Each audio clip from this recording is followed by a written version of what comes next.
igitabo wandikiye kubiyemo amateka y'ibyahise.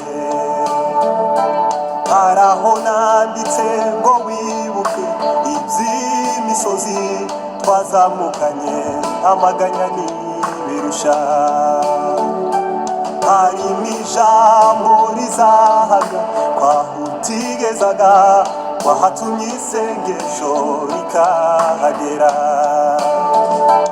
None ryakararya ku muriro wakojejwe ku munwa ryabaye umuyonga kuvuga iby'ubwibone. Twatuvungukira tw'ibyo waryaga ntitukinezeza abakene nturajwe ishinga nuko babayeho.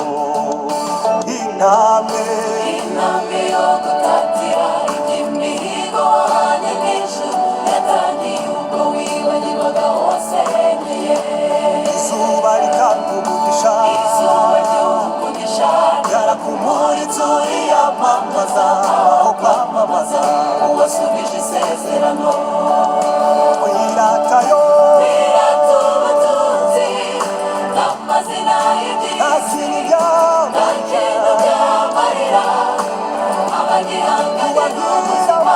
Ubabwira uwo mugabo ukomeza wihebye utanga ibyiringiro ubuzima bwuzuye. kubabwira kw'abakuru. Ubabwira uwo mugabo ukomeza wihebye utanga ibyiringiro ubuzima bwuzuye.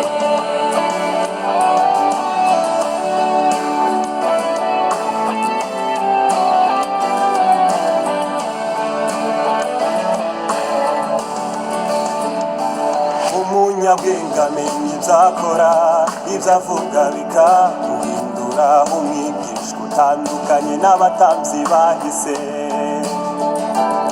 Uwo ni umenya ikinyejana tugezemo ko atari icyo kwirata ngo yivuge ibigwi ahadakwiriye. Umunyabwenge amenya ibyo akora, ibyo avuga bikamuhindura umwigishwa utandukanye n'abatambyi bahise.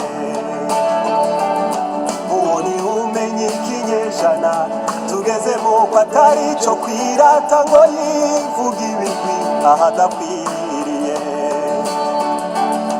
Erega uwamenya ikinyejana tugezemo ko atari icyo kwirata ngo yivuge ibigwi ahadakwiriye.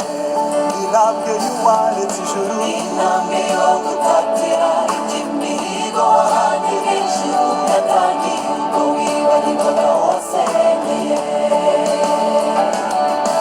izuba ry'umugisha ryarakumuriza uriyamamaza aho kwamamaza uwasubije isezerano. ukuri ntukazindurwe